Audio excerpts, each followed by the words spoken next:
బాపట్ల జిల్లా చీరాల్లో food safety అధికారులు మెరుపుదాడులు నిర్వహించారు. జ్యూస్ పాయింట్లు, టీ దుకాణాల్లో గంటల పాటు విస్తృత తనిఖీలు చేపట్టారు. లైసెన్సులు లేకుండా జ్యూస్ పాయింట్లు నడుపుతున్న యజమానులకు నోటీసులు అందజేశారు. అనుమానంగా ఉన్న టీ పొడి, పండ్ల శాంపిల్స్ను సేకరించి హైదరాబాద్లోని ల్యాబ్కు పంపారు. నివేదికల ఆధారంగా తదుపరి చర్యలు తీసుకుంటామని ఫుడ్ సేఫ్టీ అధికారి ప్రణీత్ తెలిపారు.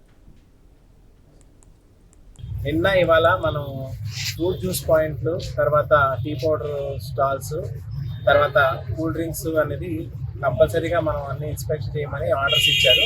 యాక్చువల్లీ ఇవి joint raids. Legal metrology inspector ఆ డిపార్ట్మెంట్లో కూడా మనం నిన్న అయితే మనం చెకింగ్ చేసి శాంపిల్స్ అన్ని తీసి ఇన్స్పెక్షన్ చేయడం జరిగింది. మరి వాళ్ళకి ఇవాళ కొంచెం మొత్తం వాళ్ళ కమిషనరేట్లో మీటింగ్ ఉండడం వల్ల ఇవాళ రాలేకపోయాయి. సో మన డిపార్ట్మెంట్ ఫుడ్ సేఫ్టీ డిపార్ట్మెంట్ తరఫు నుంచి మన ఇన్స్పెక్షన్ చేయడం జరుగుతుంది. సో ఇక్కడ మనం వచ్చేసి టీ పౌడర్ స్టాల్కి వచ్చాము. ఇక్కడ మనం చెక్ చేసాము. సో టీ పౌడర్ అయితే మాత్రం ఇక్కడ బాగుంది. వేరే చోట కూడా కొంచెం కల్తీ ఉంది అంటే మన హైవే మీద కూడా ఒక టీ పౌడర్ తీయడం శాంపుల్ చేయడం జరిగింది. అలాగే ఫ్రూట్ జ్యూస్ సెంటర్లు కూడా చెకింగ్ చేసాము.